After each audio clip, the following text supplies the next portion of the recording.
You know, if I'm not mistaken, it was the great Winston Churchill that once said, "In the realm of diplomacy, a powerful triad governs. Truth to maintain authenticity, tact to avoid offense, and wisdom to foresee consequences." I don't know what any of that means, but it uses the word triad in it, and I needed an intro for this video about triads. So here we go. In my greatest Winston Churchill, Mussolini was more of a caged guy. We're talking about triads, okay? Now, a triad is basically just 3-note chord. People throw this term around a lot. Sometimes they're talking about solos, sometimes they're talking about using the fretboard. I always think that the best way to talk about this is in the context of a key, okay? So, this is gonna start out as an exercise, but it's gonna become so much more. A comprehensive guide of why you really wanna learn these, just cool ways to kind of like use them, might open up some of your eyes. So, stay tuned. Here's what we got. We've got this F to a G, to another F, to another G, to another F, to another G, and then we end on C, okay?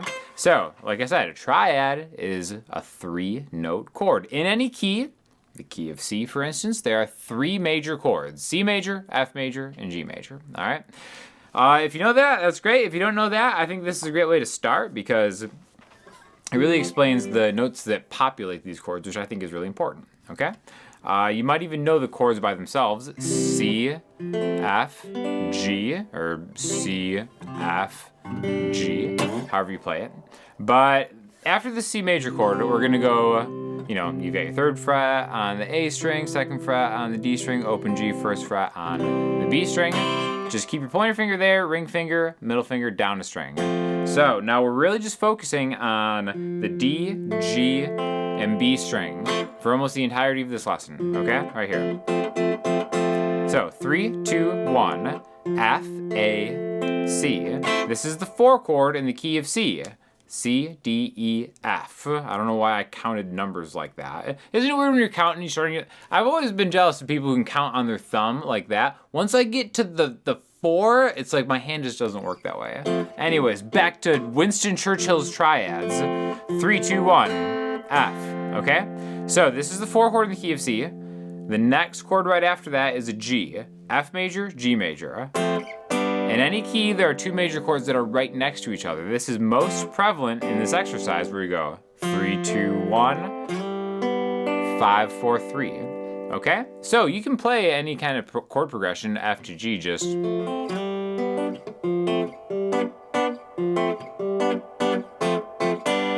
But it won't have any resolution because these aren't the 1 chord in the key, right? It's like, where do I stop? Now I want to keep going.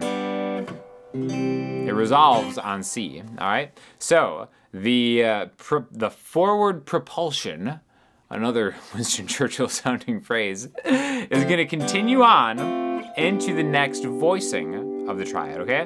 Why triads are really important, especially for learning guitar, is because they lend themselves to different voicings, which are really important as we're gonna demonstrate later in this lesson. So I've got an F to a G. Now the cool thing about pairing these together, I can go another 2 frets higher and then just switch the string that my middle finger and my pointer finger are on. So now instead of 7, 6, 5, I'm 7, 5, 6. And what this is an inversion of an F major chord. And in fact, you may have already seen this voicing before like this, like a D-shaped F chord. Again, we're not thinking of this as a cage system. That's the axis of evil.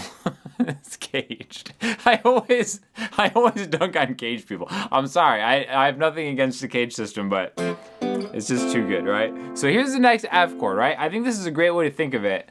The 4 chord to the 5 chord to the 4 chord to the 5 chord. And then once you get that done, that's even like a cool little thing in and of itself, right? F to G to F to G. And if you think of it, we're really playing through this scale 1 string at a time. If you just think of the D string, it's just all the dotted frets, 3, 5, 7, 9. And then, especially when you slide into them like that, I think it sounds cool. So we're gonna do one more group of these 2 chords, and then we're gonna put some resolution on it, and then we're gonna talk about how we can utilize this in a more musical sense, right? F to G to F to G to F to G, C C, okay? So I just was at this G chord right here, 9th fret on the D string, 7th fret, 9D, 7G, 8B. And then now what I'm gonna do is I'm gonna take my pointer finger, and then I'm gonna slide to the 10th fret, straight down. So this would be the A-shaped, don't make me say it. This is the A-shaped version of F, just on the 10th fret, and then 2 frets higher is G, and then that's leading us right to the 13th fret on the B string, which is a C. Okay, so F, G, F, G, F, G, C. Then you gotta put some sauce, put some of that sexy Winston Churchill sauce on it. And while you're thinking of that, let me tell you about the sponsor of today's video. It's DistroKid, the best way to get your music online. Now that you've got these triads under your belt and we're about to make them more musical, you can make your own music and you can get it up online. It is by far the greatest value of anything in the history of digital services because it's $22.99 for an entire year. To get unlimited amounts of your own music up online. It'll put it up on Spotify, Amazon, Apple Music, everywhere you can possibly listen to music. Even stuff that I've never even heard of. Like, yeah, sure, you've got like Tidal and like Napster. There's services that I've never heard of that it still puts it up there. So DistroKid is an amazing company. It's super easy. All you have to do is upload the track. You can do it from your phone now too. They actually have an app. Upload the track, put some artwork on there. You can just make something awesome on like Midjourney or something. So artwork's easy now too. And then you can check your stats right there on the phone on the app. So thank you to DistroKid for sponsoring this video. If you use my coupon code affiliate link in the description, you actually save yourself some money too. Do yourself a favor, get some DistroKid, and then put those triads up on the internet for the world to listen to, okay? So, by itself, is this musical? Well, that's not for me to answer. It does kind of sound like when you finish a level in Mario. That's kind of how, you know, that victory sound, that sound of victory, which is how I'm sure Churchill felt when they won the war. There we go. So, that sounds kind of impressive right there, but I think the more important thing to think about musically is like, all right, well, when do I use this? Anytime you see an F or a G chord, in any progression, you can think of these. Now, I'm using the 4 and the 5 chord, kind of tying them together as a way to maybe memorize this a little bit better, but you can actually skip, you know, the G chord. You go from right to here, to the next F, to the next F, and then if we think of this, all right, well, these are just 3 notes across the strings up to the octave, and that's something I can play over any F major chord in any key, right? So even though F and G are specifically in the key of C major, all of this stuff has value outside of the key, right? I do want to make one really quick distinction before we get into other parts of this. How when you get past these inversions, I think it's easier to use your pointer finger to go to that A major shape, right? Because if you're from here, and then you try to do that, I think that's a lot harder to kind of use your ring finger from that position. I think it sounds better to slide with your pointer finger. See how I'm doing that? Just like that, okay? So now that we know all the spots for this, let's talk a little bit about how we can make this more musical, right? One thing that we've been avoiding so far is really the 1 chord. The only C-centric thing that we've played is that ending note. But, you know, C has its own triads, just like anything else. So a cool thing to think of is like, all right, we've been tracking these and actually skipping over the C major part in the process. So, you know, one note that you could make is like, all right, 4 chord, 5 chord, 4 chord, 5 chord. When you use these inversions, you're really kind of right by that 1 chord, okay? So, I think this is really important because, again, let's take this F chord inversion, G chord inversion. I'm thinking of my ring finger as like the lowest note, so I'm thinking, all right, 70, and then that little D major piece right there. And then if I just go 1 fret higher, guess what? C, E, G. And then if it's like, all right, well, this is kind of cool because there's my one chord, and just like before, I can do that trick to get into C major's inversion, right? Because remember, we did F major, and we skipped the G, and you run one right there. It's like, all right, 2 full steps higher is where that next voicing exists, okay? So same thing with C major. 2 full steps higher is gonna bring me to 14 on the D string, and there's a C major chord, okay? So that's like something I can kind of put in between a lot of these things, and that's always gonna track no matter what key you're in, any kind of major chord. It's really important just to be able to do different voicings of them all over the place. One other thing that people really love, specifically guitar players, is the pentatonic scale. The minor pentatonic scale, I think, is the easiest thing that we all kind of start learning. 5/8, 5/7, 5/7, 5/7, 5/8, 5/8. That's A minor pentatonic, which is the same as C major pentatonic. It's the same notes. But this is another way to kind of set up into that position. See, when I get into that first F major inversion, I'm already in position to do that. In fact, there's like so many different like cool pop culture kind of touchstones that use this shape. I think this is probably the most underrated triad shape that I've encountered. In fact, this was like playing something like this was the whole reason that I wanted to start doing this. Has made me realize how these are all connected, and I wanted to share it with you guys. So this kind of sounds maybe familiar, even just right? That's the beginning of Purple Haze. Again, not in this key, but it's like, okay, there's my triad, and then I'm playing below it.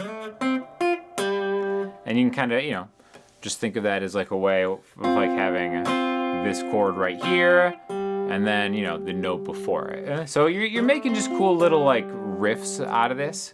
Another one that I think of is like the Stairway to Heaven. Right, that's that kind of arpeggio from that position. And as you can see, in this same key, we're really kind of going right through that spot. And that's what I really love about the F major chord, specifically the 4 chord in any key, right? Here's the 4 chord, 5 chord, 4 chord. This spot, these notes, adding it to A minor pentatonic. The only thing that I have against the pentatonic scale, the minor pentatonic scale, is that it eliminates the 4 chord from the key. So this is a great way to kind of add some of that cool 4 chord spice from it. So you can kind of go up the pentatonic scale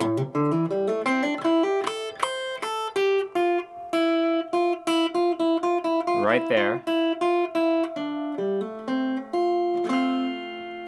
And then you kind of end up with a, I think a more musical way to play it in this position. So again, this is really important in any key. This is just one example of, the key of C. And then honestly, you can repeat it. How far can I get? That's about as far as I can get right there.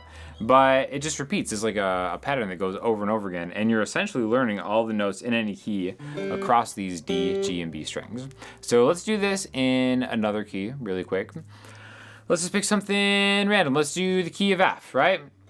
So B flat is the 4 chord and C is the 5 chord. So we gotta find the B flat here. It happens to be in line with the 6th fret. So that B flat major will be 8 on the D string, 7 on the G string, 6 on the B string, and then now